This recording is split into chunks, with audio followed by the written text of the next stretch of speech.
Hey everyone, welcome to the video. और आज के इस वीडियो में हम देखने वाले हैं ऑपरेटर्स के बारे में। So without a further do let's get started.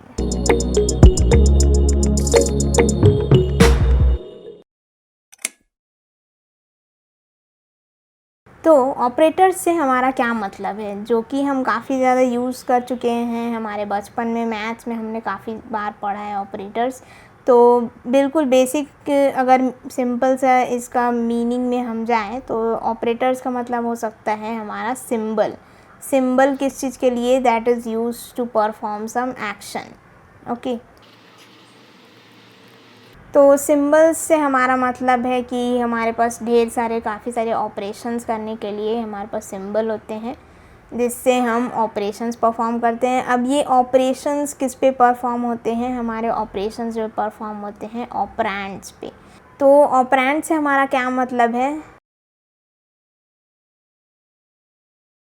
Operand से हमारा ये मतलब निकलता है कि वो सारे के सारे डिजिट्स जिन पे हम इस ऑपरेशंस को परफॉर्म करने वाले हैं बाय यूजिंग द ऑपरेटर्स, तो इनको हम कह देते हैं कि ये हो गए हमारे ऑपरेंड्स। ओके, तो जिनके साथ हम एसोसिएट करते हैं इन ऑपरेटर्स को, जैसे कि हम लिख दिए 5 + 6, तो ये 5 और 6 हो गए हमारे ऑपरेंड्स एंड ये हो गया हमारा ऑपरेटर।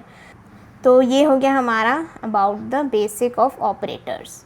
अब इन ऑपरेटर्स को हम डिवाइड कर सकते हैं इनटू 3 डिफरेंट ग्रुप्स। अब वो कौन से ग्रुप्स हैं? And they are divided by the number of operands which we are going to use. तो नंबर ऑफ ऑपरेंड्स के बेसिस पे हम लोग इसको डिवाइड करेंगे। सबसे पहला हमारा रहेगा यूनरी ऑपरेटर, सेकेंड हमारा रहेगा binary operator, and the third one is our ternary operator. So as the name suggests कि हमारा जो यूनरी ऑपरेटर है उस पे हम लोग सिर्फ वन ऑपरेंड पे काम कर at a time. If we perform any operation then we take only then we use only one operand.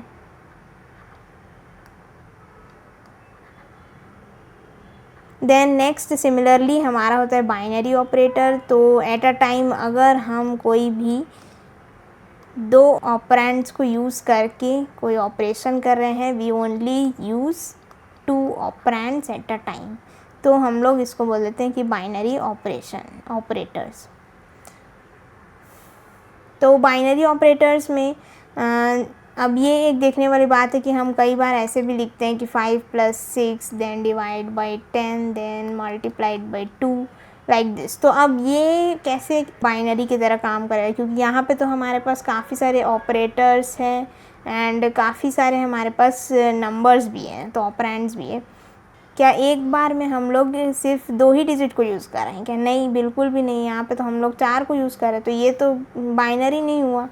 Binary इसीलिए हुआ क्योंकि हम जो है एट अ टाइम हम सिर्फ 2 ही ऑपरेंड्स को यूज़ करेंगे। यानी कि अगर हम लोग देखें तो हम यहाँ पे सिर्फ 2 ही ऑपरेंड्स को एट अ टाइम यूज़ करेंगे। जैसे कि यहाँ पे 6 / 10 सबसे पहले होगा, तो हम लोग एट अ टाइम हम लोग क्या कर रहे हैं? सिर्फ 6 / 10 करेंगे। इन लोगों को हम लोग छोड़ दे रहे हैं। 6 / 10 का जो भी रिज़ल्ट आया उसका हम लोग कर देंगे मल्टीप्लाइड बाई 2। तो हम लोग फिर से क्या किए, यहाँ पे जो भी x रिज़ल्ट आया उसको हम लोग मल्टीप्लाई कर दिए बाई 2। फिर से हमने यहाँ पे 2 को यूज़ किया। देन अगेन हम लोग यहाँ पे जब ऐड करेंगे तो हम लोग फिर से इसका रिज़ल्ट को ऐड करेंगे विद द 5। तो इस प्रकार से हमारा जो बाइनरी ऑपरेटर्स है वो काम करता है। यानी कि एट अ टाइम सिर्फ हम लोग 2 को यूज़ कर रहे हैं, बाकी हम लोग परफॉर्म तो काफ़ी सारे ऑपरेंड्स के ऊपर कर सकते हैं, राइट। देन नेक्स्ट हमारा होता है टर्नरी ऑपरेटर। टर्नरी ऑपरेटर में हमारे पास होते हैं 3 operands at a time and ternary operator काफ़ी सिंपल होता है। इसमें सिर्फ एक ही हमारे पास है जो हम पढ़ने वाले हैं, that is for the question mark and for the colon, that we will look afterwards. तो अभी के लिए हम लोग फोकस करने वाले हैं ऑन द बाइनरी ऑपरेटर्स, क्योंकि बाइनरी में हम काफ़ी बचपन से इसको पढ़ते आ रहे हैं। So will dig on that first. तो बाइनरी ऑपरेटर्स के साथ स्टार्ट करते हैं। अब बाइनरी ऑपरेटर्स में हमारे पास आते हैं, सबसे पहला आता है हमारे पास arithmetic operators. Arithmetic, then second one is our logical operators, then third one is our assignment operator, then fourth one is our relational operator, and fifth one हमारा जो रहता है वो है बिट वाइज ऑपरेटर्स। तो हम देखते हैं सबसे पहले एरिथमेटिक ऑपरेटर्स क्या होते हैं। Arithmetic operators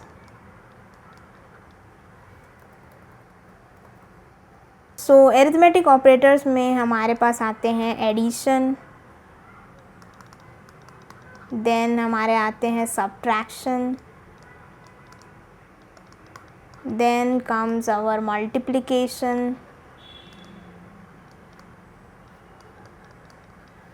and division।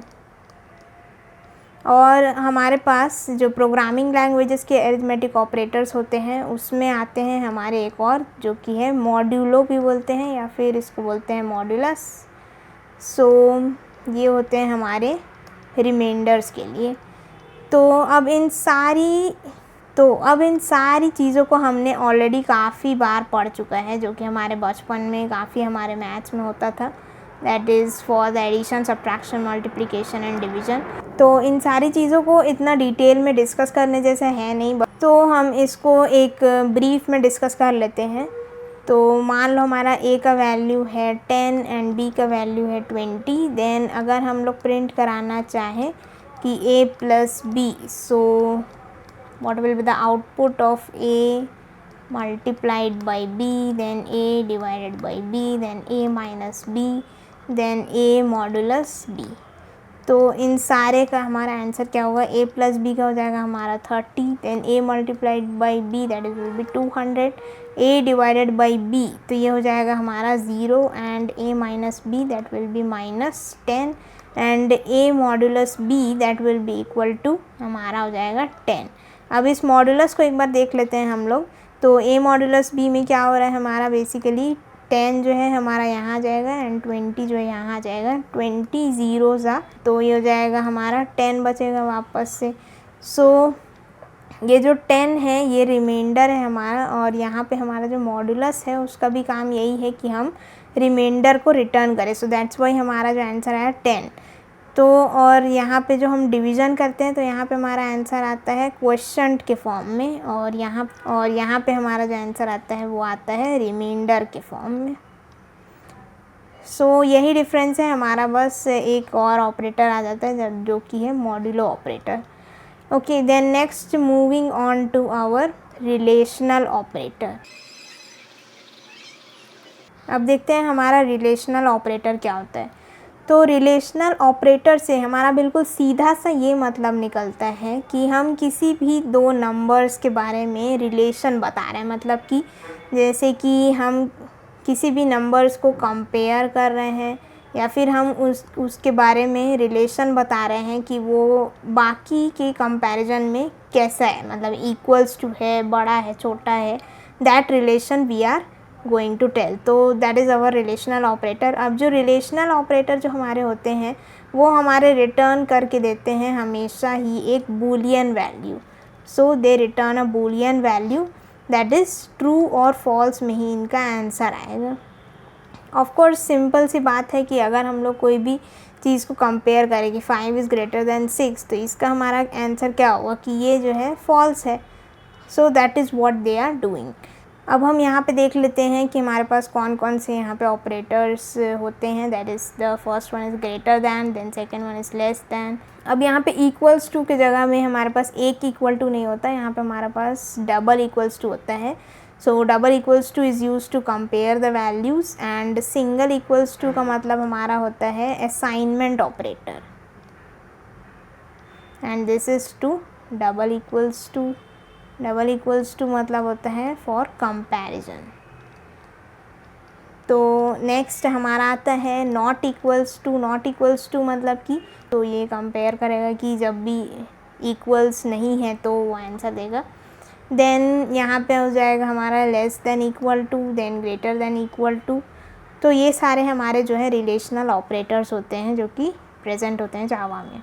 अब ये जो हमारे रिलेशनल ऑपरेटर्स होते हैं लेस देन, ग्रेटर देन, ये सारे के सारे हमारे कंडीशंस में सबसे ज़्यादा यूज़ होते हैं। For the loops also, inside the loops the condition is there. तो हमारा जो भी इफ़ कंडीशन रहता है यहाँ पे हम लोग रिलेशनल ऑपरेटर्स का यूज़ कर सकते हैं। देन वाइल लूप्स हो गए, इसमें भी हमको जो कंडीशन रहता है वो काफ़ी बार हम लोग रिलेशनल ऑपरेटर्स के थ्रू डिटरमाइन करते हैं। ओके, तो इन सारी जगहों पे ये काफ़ी ज़्यादा यूज़ होता है। एंड नेक्स्ट, अब यहाँ पर हम एक और चीज़ को देख सकते हैं कि मान लो मैंने लिखा कि यहाँ पे तो हमको पता ही है ऑलमोस्ट सभी को कि हम इंटीजर वैल्यूज़ को कंपेयर कर सकते हैं विथ ईच अदर, एंड हम लोग डेसिमल वैल्यूज़ को भी कंपेयर कर सकते हैं कि कैसे कौन कितना बड़ा छोटा है। ओके, देन यहाँ पे हम लोग एक और चीज़ कर सकते हैं, that is the character values को कंपेयर करना। तो यहाँ पे हम लोग with the help of the relational operator character values को भी कंपेयर कर सकते हैं। वो कैसे? वो ऐसे कि अगर हम लोग लिख दे boolean c is equal to a is less than b, तो इसका आंसर क्या आना चाहिए? इसका आंसर आना चाहिए हमारा ट्रू। क्यों आएगा ट्रू? इसके पीछे का हमारा लॉजिक ये है कि इसको ये कन्वर्ट कर देगा इनटू द इंटीजर टाइप, और इसका जो आस्की वैल्यू है इसको कंपेयर करेगा। तो आस्की वैल्यू क्या होगा हमारा 97 विच इज़ लेस देन 98, तो ये हो जाएगा हमारा ट्रू, एंड देन ये हमारा रिटर्न करेगा ट्रू। अगर इसी चीज़ को हम लोग ऐसे लिख दें कि a is greater than b, तो ये आ जाएगा हमारा आंसर एज फॉल्स, क्योंकि ये हमारा। तो यहाँ पे हम हमारे रिलेशनल ऑपरेटर्स को 3 जगहों पे यूज़ कर सकते हैं, that is for the integer, then for the decimal values, that is for the float and double and all that, and third one is our characters also। तो हम इन तीनों के लिए हमारे रिलेशनल ऑपरेटर्स जो है काम करते हैं। तो अब चलते हैं हमारे कोड एडिटर पे और हम फटाफट से देख लेते हैं कि हमारे पास जो भी रिलेशनल ऑपरेटर्स हैं जो हमने यहाँ पे डिस्कस किया है वो सही से काम कर रहा है कि नहीं। ओके, तो यहाँ पे हम आ गए हमारे इस क्लास में, एंड यहाँ पे हम एक डिक्लेयर कर लेते हैं int a is equal to 10 and c ले लेते हैं is also equal to 10, then int b is equal to ले लेते हैं हम 20, and will print here as if a is greater than b, then इसी लाइन को ही हम कॉपी कर लेंगे एंड पेस्ट इट अप। अब हम लोग इसमें अलग अलग ऑपरेटर्स के साथ काम करेंगे, as a is less than b, then greater than equal to,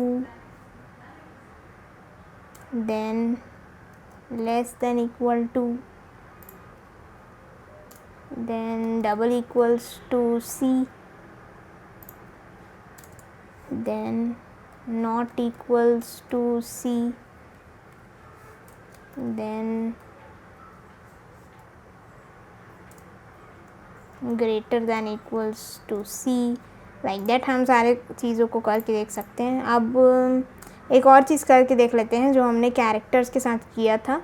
तो कैरेक्टर ले लेते हैं हम, एक बूलियन टाइप का एक हमको चाहिए रहेगा जो हमारा रिज़ल्ट को स्टोर कराए, एंड यहाँ पे हम लोग कंपेयर करेंगे विद द कैरेक्टर्स। तो a को हम लोग ले लेंगे a is greater than b, ये हमने स्टोर करा लिया, और बूलियन एक और वैल्यू ले लेते हैं एज d।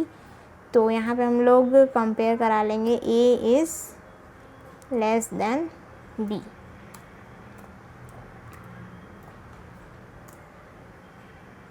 ओके, तो c दो बार हो गए हैं। ओके, तो अब यहाँ पे हम लोग हमारे रिज़ल्ट को प्रिंट करा लेंगे एज e, एंड यहाँ पे हो जाएगा एज d।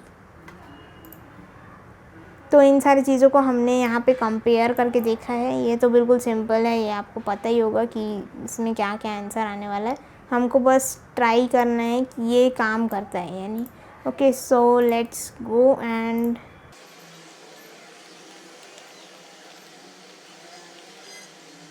तो ये हमारे सारे के सारे ट्रू फॉल्स आ गए हैं। सबसे पहले आया है false, that is a is greater than b, यानी 10 इज़ ग्रेटर दैन 20, जो कि फॉल्स है। Then a is less than b, that is true, यानी कि हमारा जो 10 छोटा है 20 से। Then 10 is greater than equal to b, that is false. Then 10 is less than equal to b, that is true. Then हमारा आया है a is equal to c, that is also true, यानी कि 10 10 है दोनों। Then a is not equal to c, that is false, तो ये हो जाएगा हमारा फॉल्स।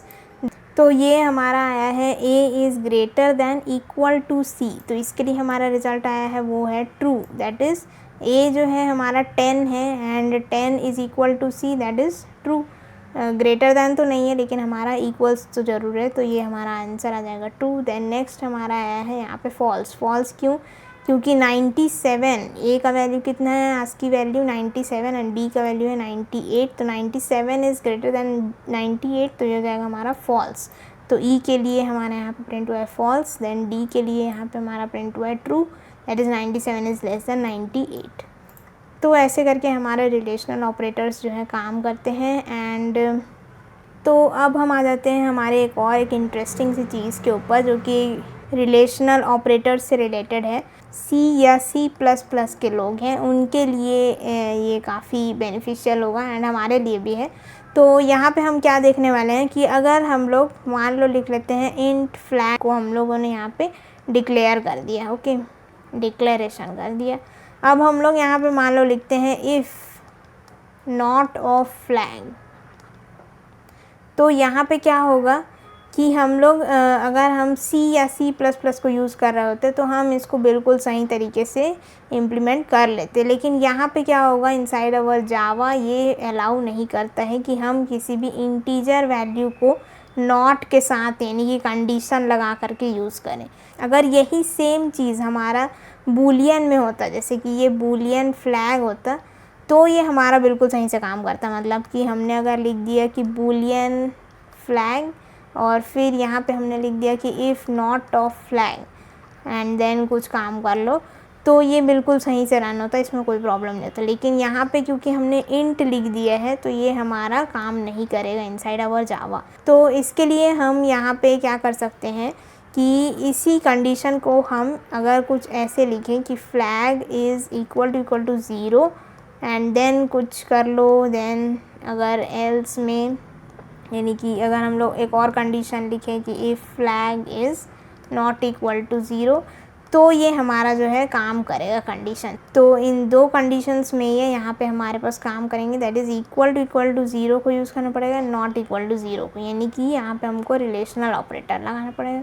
अब यहाँ पे क्या होता है हमारे पास C या C++ में क्या होता था कि कोई भी एक नॉन ज़ीरो वैल्यू जो है उसको हम लोग कंसिडर कर लेते हैं क्या, एज अ ट्रू, एंड जो भी ज़ीरो वैल्यू रहता है उसको हम लोग कंसिडर करते हैं एज़ फॉल्स।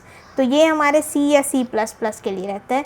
लेकिन यहाँ पे जावा में जो रहता है हमारा जो ट्रू एंड जो फॉल्स रहता है वो एक नॉन न्यूमरिक वैल्यू रहता है, यानी कि ये इसका क्या मतलब हुआ नॉन न्यूमरिक का, कि ये जो है किसी भी नंबर से रिलेटेड नहीं रहता है, मतलब कि it is not related to 0 या फिर 1। तो ये अपने आप में एक अलग एक कॉन्सेप्ट है कि ये जो है हमको कंपेयर करना पड़ेगा अगर हम ऐसे लिख रहे हैं इंट के साथ में, और अगर नहीं तो हम इसको बूलियन में कन्वर्ट कर सकते हैं। तो इन सारी की सारी चीज़ों को हम अभी ट्राई करके देखते हैं हमारे कोड एडिटर में। तो यहाँ पे हम आ गए हैं, हम यहाँ पे लिख लेते हैं int flag is equal to 0, अभी के लिए हम 0 से इनिशियलाइज कर दे रहे हैं। Then if not of flag, यानी कि अगर वो 0 नहीं है, तो यहाँ पे देख सकते हैं हम ऑटोमेटिकली हमारा एरर आई है। तो operator not is undefined for the argument type int, तो इंट के लिए जो है हमारा ये काम नहीं करेगा। सो हम इसको कर सकते हैं, अगर यहीं पे ये बूलियन रहता तब हम देखते हैं boolean then is equal to false. अब यहाँ पे ये बिल्कुल सही से काम कर रहा है कि not of flag, then this is working properly. अगर हम लोग इसको इंटीजर के साथ ही जैसे करने का ट्राई करें, जैसे कि हमने यहाँ पे लिखा था इंट ऑफ एंड यहाँ पे हमारा था 0। अब हम लोग इसको यूज़ करना चाहें एज इंटीजर वैल्यू ओनली, तो हम यहाँ पे लिख सकते हैं फ्लैग इज़ इक्वल टू 0। तो ये यहाँ पे बिल्कुल सही से काम करे, क्योंकि यहाँ पे हम इंटीजर को इंटीजर के साथ ही कंपेयर कर रहे हैं, not with the true and false. Okay, then यहाँ पे हम लोग कर सकते हैं इसको नॉट के साथ भी यूज़, तो ये बिल्कुल सही से काम करेगा। तो इस प्रकार से ये काम करता है हमारा। तो यहाँ पे ध्यान रखना है कि हम इंट को हमेशा रिलेशनल ऑपरेटर्स के साथ में यूज़ करें, और अगर नहीं करना है तो बूलियन लगा करके हम यहाँ पे हमारा फ्लैग को यूज़ कर सकते हैं। तो इस वीडियो में इतना ही, मिलते हैं नेक्स्ट वीडियो में। I hope you like the video. Thank you and like share and subscribe to the channel. See ya, bye bye.